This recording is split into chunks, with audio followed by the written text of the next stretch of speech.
السلام علیکم۔ RAM visionary میں خوش آمدید۔ امید کرتی ہوں آپ سب خیریت سے ہوں گے۔ یہ ان دنوں کا ذکر ہے جب ایک ریٹائرڈ پولیس آفیسر کار نہیں رکھتا تھا۔ اس زمانے میں رشوت کا بازار اس قدر گرم نہ ہوتا تھا۔ قوم کے محافظوں میں مظلوم کا لحاظ قدرے باقی تھا۔ تبھی والد صاحب آفیسر ہو کر بھی سفید پوشی کی زندگی بسر کر رہے تھے۔ مجھے یاد ہے کہ اعلیٰ آفیسر کی اولاد ہو کر بھی میں اور میری بہنیں تانگے میں اور چھوٹے بھائی سائیکل پر اسکول جایا کرتے تھے۔ ان دنوں میں 9ویں جماعت میں تھی۔ میں اپنی اعلیٰ تعلیم سے غرض رکھتی تھی۔ ارد گرد کے ماحول سے قطعی بے خبر رہا کرتی تھی۔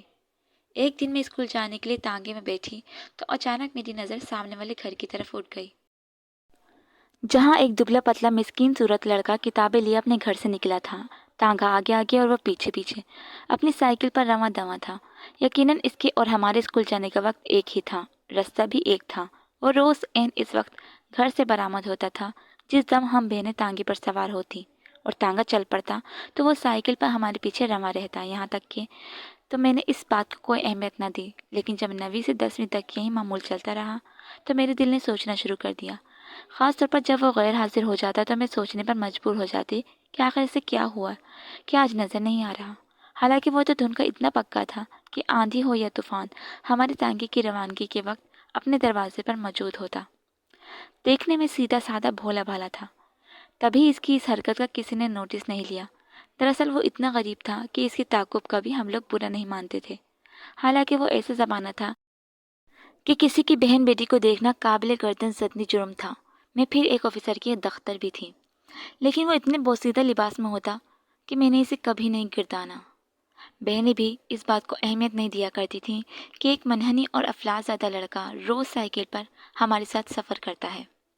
سخت سردیوں میں بھی وہ ایک ڈھیلی سی قمیض پہنے سائیکل پر سواری کر رہا ہوتا تھا۔ یہ تو بعد میں پتہ چلا کہ اس کا نام واجد ہے اور وہ اپنی کلاس کا سب سے لائق طالب علم ہے۔ واجد کا قد نکلتا ہوا اور دیہاتی لڑکوں کی طرح کمزور بدن ہونے کے باوجود چہرے پر صحت مندانہ جھلک موجود تھی۔ آنکھوں میں ذہانت مگر شکل واجبی تھی۔ میں علاقے کے معزز گھرانے سے تھی۔ ابو ریٹائرڈ آفیسر ضرور تھے، مگر ان کا روب اور دبدبہ اطراف میں تھا۔ سچ تو یہ ہے کہ میرے لیے اس قسم کے لڑکے میں کوئی کشش نہیں تھی۔ ہمارے گھر کا ماحول ایسا تھا کہ اس عمر میں کسی لڑکے میں دلچسپی لینے کا تصور نہ تھا۔ خاندانی روایت بہت سخت تھی، تاہم میری والدہ کی سوچ ددیال والوں سے مختلف تھی۔ وہ روشن خیال اور پڑھی لکھی خاتون تھی۔ وہ غیر خاندان سے تھی۔ میٹرک کا امتحان دے دیا تھا، اب نتیجے کا انتظار تھا۔ جس روز رزلٹ آیا والد صاحب اخبار لے کر آئے۔ میں فرسٹ ڈویژن میں کامیاب تھی اور ہمارے ہی محلے کے ایک طالب علم نے ضلع بھر میں اول پوزیشن لی تھی۔ والد صاحب نے میری والدہ کو بتایا تو میرے کان کھڑے ہو گئے۔ کون؟ وہی دبلا پتلا سا لڑکا جو سامنے والے گھر میں رہتا ہے؟ ہاں وہی۔ وہ اچھے خاندان سے ہے، لیکن باپ نے دوسری شادی کر لی ہے۔ واجد اور اس کی ماں کو یہاں چھوڑ کر وہ شہر میں دوسری بیوی بچوں کے ساتھ رہتا ہے۔ یہ بیچارے اسی وجہ سے کمپریسی کی زندگی گزارنے پر مجبور ہیں۔ حالانکہ واجد کا باپ کافی بڑا زمیندار ہے، لیکن وہ ان لوگوں کی گزارے کے لیے کچھ نہیں بھیجتا۔ دادا کی کچھ زمین سے تھوڑی سی آمدنی ہو جاتی ہے، اسی وجہ سے یہ مفلسی کی زندگی گزار رہے ہیں۔ پھر بھی اس کی ذہانت دیکھو کہ وہ لڑکا ضلع بھر میں پہلے نمبر پر آیا ہے۔ ابھی یہ باتیں ہو ہی رہی تھیں کہ ایک عمر رسیدہ خاتون ہمارے گھر آئیں۔ وہ مٹھائی لائی تھیں، بولیں کہ واجد کے اول آنے کی خوشی میں ان کی والدہ نے بھجوائی ہے۔ امی نے شکریہ کہہ کر مٹھائی لے لی اور کہا کہ ہم کسی روز مبارکباد دینے آئیں گے۔ آج مجھے پہلی بار معلوم ہوا کہ واجد کون ہے اور اس کے والد کی کیا حیثیت ہے۔ تب دل میں اس کے لیے ہمدردی کے جذبات جاگے۔ سوچنے لگی ایک زمیندار کا بیٹا ہو کر بھی کیسی حالت میں جی رہا ہے۔ کاش اس کے والد ایسے غفلت نہ برتتے تو آج واجد بھی محلے میں اپنے خاندان کے تشخص سے پہچانا جاتا اور گلی محلے میں بکھرے ہوئے خس و خاشاک جیسا نہ ہوتا۔ اب میرے ذہن میں ہم وقت ایک سوال گردش کرتا رہتا کہ چودھری روشن خر چراغ کا بیٹا اور بیوی قسم پرستی کے عالم میں زندگی بسر کرنے پر کیوں مجبور ہیں؟ ان کی کیا خطا ہے جو چودھری صاحب نے انہیں چھوڑ رکھا ہے اور پلٹ کر خبر لینے کی بھی روادات نہیں ہے؟ زمیندار لوگ ایک سے زیادہ شادیاں کرتے تھے اور ان کے ہر بیوی سے اولادیں بھی ہوتی تھیں، مگر وہ اس طرح کسی ایک بیوی اور اس کی اولاد کو لاوارثوں کی طرح نہیں چھوڑتے تھے۔ یہ سوال مجھے کافی عرصے سے پریشان کرتا رہا، مگر جواب کہیں سے نہ مل سکا۔ میٹرک کے بعد میں نے نزدیکی شہر کے کالج میں داخلہ لے لیا، مگر واجد آگے پڑھائی جاری نہ رکھ سکا۔ وہ پڑھنا چاہتا تھا، کوئی سر پر ہاتھ رکھنے والا نہ تھا اور نہ ہاتھ پکڑ کر آگے لے کر جانے والا۔ تبھی اس نے تعلیم جاری رکھنے کا ارادہ ترک کر دیا اور نوکری کے حصول کی خاطر بھاگ دوڑ کرنے لگا۔ نوکری بنا سفارش نہیں ملی تو والد صاحب کے پاس آیا اور ان سے کہا کہ آپ اپنے اثر و رسوخ سے مجھے نوکری دلوا دیں۔ والد صاحب نے وعدہ کر لیا۔ تبھی وہ روز میرے والد صاحب کی بیٹا کے چکر لگانے لگا۔ گھر میں جب والد صاحب امی سے اس کا تذکرہ کرتے تو میں بھی واجد سے متعلق باتوں کو سن لیتی، تاہم میں کسی سے اس بارے میں سوال نہ کرتی۔ مجھے اس بات کی فکر ضرور رہتی کہ ایک معزز آدمی کا بیٹا معمولی نوکری کے لیے چکر لگاتا رہتا ہے۔ والد صاحب ابھی تک اسے کوئی نوکری نہیں دلوا سکے تھے۔ ایک روز والدہ نے کہا، واجد بیچارہ اتنا چکر لگا چکا ہے، اس کے لیے کسی جگہ ملازمت کی کوشش کیوں نہیں کرتے؟ تب انہوں نے جواب دیا، کم عمر میں میٹرک کرنا جہاں امیروں کے بچوں کے لیے اعزاز کی بات ہے، وہ غریب کے لیے بدبختی کی علامت ہے۔ کیا کہہ رہے ہو فردوس کی ابا؟ میں کچھ نہیں سمجھی۔ اس لڑکے نے کم عمر میں ہی میٹرک کر لیا ہے، نوکری کے لیے اب اسے 3 سال انتظار کرنا پڑے گا۔ جب تک اس کا شناختی کارڈ نہیں بن جاتا، یہ کس طرح نوکری کر سکتا ہے؟ ہماری پرانی خادمہ خالہ بخت کی نواسی کا نام سمینہ تھا۔ وہ میرے کمرے کی جھاڑ پونچھ اور صفائی پر مقرر تھی۔ اس کی ماں بیوہ تھی اور خالہ بخت کے پاس اپنی 2 بیٹیوں کے ساتھ رہتی تھی۔ سمینہ کا کھانا پینا، اوڑھنا بچھونا سب ہمارے گھر سے بندھا ہوا تھا۔ یہ لڑکی صورت شکل کی اچھی اور معصوم سی تھی، مگر جتنی معصوم تھی اتنی سیانی بھی تھی۔ تمام محلے کی خبر رکھتی تھی کہ کون لڑکا کس لڑکی میں دلچسپی رکھتا ہے۔ کوئی لڑکا اگر بیٹی کو پتھر مار رہا ہے تو اس کا مطلب یہ ہے کہ در پردہ وہ اس گھر کے اندر کسی کو اپنے دل کا پیغام پہنچا رہا ہے۔ جب میں کالج سے آتی تو اس کے پاس محلے کی کوئی نہ کوئی خبر ہوتی۔ خاص طور پر چھٹی والے دن وہ میرے پاس زیادہ وقت بتاتی، تمام محلے کی خبریں سناتی۔ اس نے سب لڑکوں کو محلے میں کسی نہ کسی لڑکی سے وابستہ کر رکھا تھا، سوائے واجد کے، جس کا وہ ذکر تک نہیں کرتی تھی۔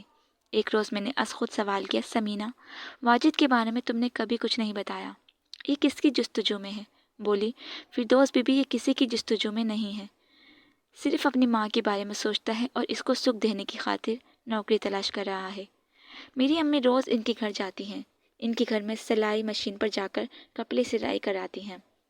وہ اس کی تعریف کرتی ہیں۔ ہاں، ایک بات ہے، اس لڑکے کا دماغ اپنی والدہ کے گرد گھومتا ہے یا پھر آپ کے تانگے کے پہیوں کے ساتھ۔ یہ جملہ سن کر میں جھینپ گئی۔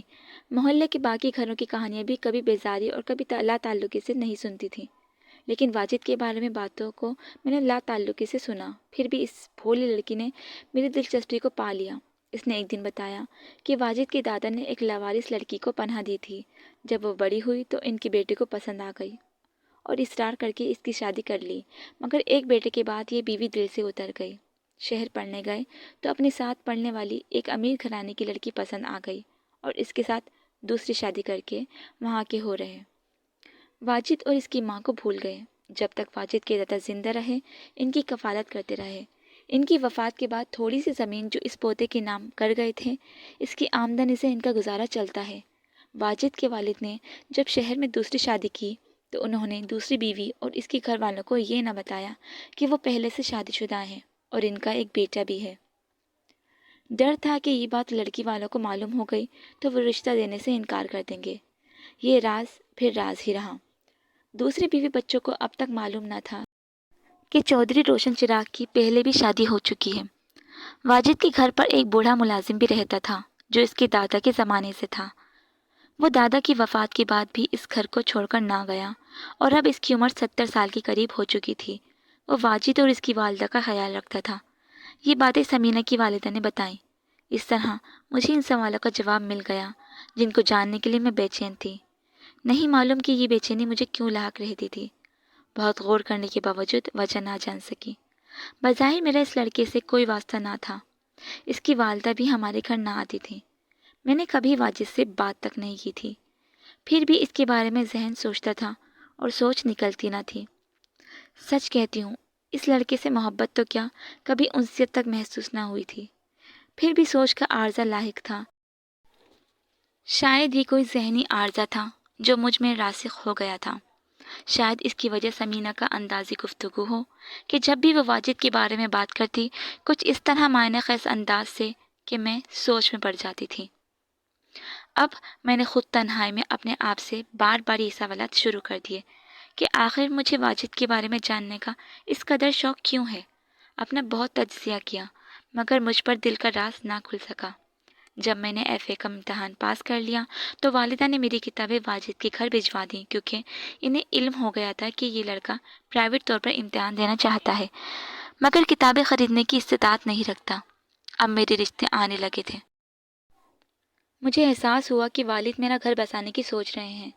میں بھی عمر کی اس موڑ پر آ گئی تھی جب اپنے جیون ساتھی کی خیالی تصویر ذہن میں بننے لگتی ہے اور اس خیالی تصویر میں دھیرے دھیرے رنگ بھرتے جاتے ہیں۔ جب بھی میرے خیال نے جیون ساتھی کی تصویر تراشی وہ واجد سے ملتی جلتی تھی۔ مجھے صدمہ ہوتا کہ بھلا مجھ سی حقیقت پسند لڑکی ایک غربت کی تجریدی نمونے کو کیوں کر چاہنے لگے گی۔ میرا ایف اے کا نتیجہ آیا، میں انگریزی میں پاس نہیں ہو سکی۔ میں ہی کیا ہماری کلاس کی اکثر لڑکیاں اس مضمون میں فیل تھیں کیونکہ انگریزی پڑھانے والی خاتون صحیح طرح سے نہ پڑھا پائی تھیں۔ تاہم میں نے خوب محنت کی تھی، پرچے اچھی طرح حل کیے تھے۔ والد صاحب کا تفتیشی ذہن بے چین ہو گیا۔ اس زمانے میں سیکریسی برانچ حقیقی طور پر کام کرتی تھی جہاں سے پرچوں کا اسٹیٹس معلوم کیا جا سکتا تھا اور ممتحن کا نام بھی پتہ چل جاتا تھا۔ والد صاحب نے بڑی کاوش کے بعد ممتحن کا نام معلوم کر لیا۔ ان صاحب کی انگریزی شاید بہت زیادہ ہائی فائی تھی۔ انہوں نے ان طالب علم کو زیرو دیے تھے جنہوں نے رٹے لگا کر پرچے حل کیے تھے۔ یوں ہم رٹو توزہ کا بیڑا غرق ہو گیا تھا۔ اب دوبارہ پرچے کی تیاری کرنی تھی، لہٰذا والدہ نے سمینہ کو واجد کے گھر بھیجا کہ میری انگریزی کی کتابیں واپس لا دے۔ جب کتابیں آئیں تو حیران رہ گئی کہ واجد نے میرے نام کے گرد پھول بنا دیے تھے اور اتنی نفاست اور خوبصورتی سے بنائے تھے کہ اصل پھولوں کا گمان ہوتا تھا۔ رنگ ایسے قدینے سے بھرے تھے کہ اعلیٰ آرٹسٹ بھی دنگ رہ جائے۔ میں خاموش ہو گئی۔ والدین کو واجد کا یہ کارنامہ دکھاتی تو جانے ان کا رد عمل کیا ہوتا۔ لیکن ایک دن شومِ قسمت کہ میں نے کتاب کھول کر بھائی سے انگریزی کے ایک جملے کا ترجمہ دریافت کرنا چاہا تو اس نے کتاب میرے ہاتھ سے لے لی اور جب الٹ پلٹ کر میرے نام کے چاروں طرف پھول بنے دیکھے تو بولا، اب پتہ چلا کہ انگریزی میں کیوں فیل ہوئی ہو۔ پڑھنے کی بجائے اپنے نام کے گرد پھول سجاتی رہتی ہو۔ یہیں پر بس نہیں کیا، کتاب جا کر والد صاحب کو دکھائی کہ دیکھیے فردوس کے کارنامے، یہ کاپیوں اور کتابوں پر آرٹ کے نادر نمونے بناتی تھی۔ تو پھر فیل تو ہونا تھا، گویا کہ میرے فیل ہونے کی وجہ یہ گلکاری تھی، جبکہ میرا اس سے دور کا بھی واسطہ نہ تھا۔ اب کیسے زبان کھولتی کہ یہ میرے نہیں بلکہ اس مسکین صورت لڑکے کی کرتوت ہے جس کو ترس کھا کر آپ لوگوں نے میری کتابیں دی ہیں۔ میں اپنے نام کے گرد پھول بنے دیکھ کر نہ صرف سٹ پٹائی بلکہ حیران بھی ہوئی تھی۔ سمینہ کے علاوہ کون تھا جس سے اپنے دل کی بات کہتی؟ مجھے پریشان دیکھ کر خود پوچھ لیا، کیا بات ہے فردوس بی بی، آپ کچھ پریشان دکھائی دیتی ہیں؟ پریشان نہیں ہوں، البتہ اپسیٹ ضرور ہوں۔ جانے تم اپسیٹ کا مطلب سمجھتی ہو یا نہیں؟ سمجھتی ہوں بی بی۔ یہ تو بتائیے کہ کس نے آپ کو اپسیٹ کیا ہے؟ کسی نے نہیں۔ بے اختیار وہ بات روک لی جو لبوں تک آیا چاہتی تھی۔ یہ سوچ کر کہ اس کی ماں روز واجد کے گھر جاتی ہے اور یہ رات کو ماں کے پاس چلی جاتی ہے، ایسا نہ ہو کہ ذرا سی بات تشت ازبام ہو جائے اور میرے ساتھ ساتھ واجد کی بھی شامت آ جائے۔ والد صاحب نے مجھے کچھ نہ کہا، وہ خود کتابیں واجد کو دے چکے تھے۔ بھائی میری شکایت کرنے کے بعد والد کی گمبھیر خاموشی دیکھ کر چپ ہو گئے، مگر اپنے باپ کو گہری سوچ میں ڈوبا دیکھ کر میں اندر سے کانپ گئی۔ خیر گزری، والد صاحب نے مجھے تعلیم حاصل کرنے سے نہ روکا، لیکن وہ واجد کے باپ کے پاس چلے گئے اور کہا کہ میں جانتا ہوں تم نے پہلی شادی کر رکھی ہے، تمہاری دوسری بیوی اور بچے نہیں جانتے۔ تم نے اگر واجد کے سر پر اب بھی ہاتھ نہ رکھا اور اسے اور اس کی ماں کو نہ اپنایا تو میں یہ راز تمہارے بچوں کو بتا دوں گا۔ بہتر ہے کہ اب تم اپنے لڑکے کے وارث بن جاؤ۔ تمہارے بیٹے نے ضلع میں ٹاپ کیا ہے، اسے شہر لے آؤ اور کالج میں داخلہ دلوا دو۔ والد کی دھمکی سے واجد کا باپ ڈر گیا۔ اس نے وعدہ کر لیا کہ وہ ایسا ہی کرے گا اور جلد از جلد شہر میں علیحدہ گھر لے کر پہلی بیوی اور بیٹے کو لے آئے گا۔ ادھر سے نمٹ کر والد مطمئن ہو گئے کہ لڑکے سے جان چھٹی اور نقصان بھی کسی کا نہیں ہوا۔ یہ بات یہیں تک رہتی تو اچھا تھا، لیکن میرے اندر کا چوٹ اس وقت باہر آ گیا جب میں نے جانا کہ واجد اب ہمیشہ کے لیے یہاں سے جا رہا ہے، کیوں نہ اسے آخری الوداعی بات کہہ دوں کہ نا سمجھ، جب مجھے تم سے کوئی واسطہ نہ تھا تو تم نے کیوں میرے نام کے گرد کتاب اور کاپی پر پھول بنائے؟ اب بھگتو سزا یہاں سے جانے کی۔ یہ چند سطریں ایک پرچے پر لکھ کر میں نے پرچہ سمینہ کو دیا کہ جا کر واجد کو دے آؤ۔ وہ کم عقل مٹھی میں پرچہ دبائے جب واجد کے گھر کی طرف جا رہی تھی، شو مئی قسمت، والد صاحب گلی میں اسے مل گئے۔ وہ نماز پڑھ کر آ رہے تھے۔ ان کو دیکھ کر لڑکی گھبرا گئی۔ انہیں کچھ شک ہوا اور سمینہ کو روک کر کہا، کہاں جا رہی ہو؟ کیا کام ہے ادھر؟ وہ مزید ڈر گئی اور ہاتھ اپنی پیٹھ کی طرف کر لیا جس میں پرچہ تھا، تو والد صاحب نے اسے مٹھی کھول کر دکھانے کو کہا۔ مٹھی میں پرچہ تھا، وہ لے لیا۔ کھول کر دیکھا تو تیوری پر بل پڑ گئے۔ پرچہ جیب میں رکھ لیا اور سمینہ کو ڈانٹ کر کہا کہ واپس گھر چلے جاؤ۔ واجد کی قسمت اچھی تھی، اسی روز اس کا باپ آ گیا، بیوی اور بیٹے کو ساتھ لے گیا، مگر سمینہ کی قسمت اچھی نہ تھی کہ وہ ہمیشہ کے لیے ہم سے بچھڑ گئی۔ سمینہ بیچاری بیوہ لڑکی تھی۔ والد صاحب نے ایک ایسے دیہاتی سے اس کا رشتہ کرا دیا جو بدلے میں اس کی ماں کو کافی رقم دے گیا۔ دوسرے لفظوں میں اس غریب کا سودا ہو گیا۔ اس طرح اس کا نکاح ایک بڑی عمر کے آدمی سے ہو گیا جو اسے اپنی دلہن بنا کر لے گیا۔ سمینہ اس کی تیسری بیوی بن گئی اور اس سے کسی نے نہ پوچھا کہ تمہیں اس شخص کی زوجہ بننا قبول ہے یا نہیں۔ بے زبان لڑکی تھی، بے زبان ہی رہی، کچھ نہ بول سکی۔ اس کے بعد اس کی دوبارہ میں نے شکل نہ دیکھی۔ والد صاحب نے میری شادی اپنے بھائی کے صاحبزادے سے کر دی اور میں اپنے سسرال رخصت ہو کر چلی گئی۔ معلوم نہیں سمینہ کو کیسا گھر اور کیسا شوہر ملا، پھر کبھی اس سے نہ مل سکی۔ دل میں ایک خلش ضرور ہے کہ کاش ایک بار اس سے مل کر پوچھ سکتی کہ سمینہ تم خوش تو ہو یا تمہاری زندگی سزا بن گئی ہے؟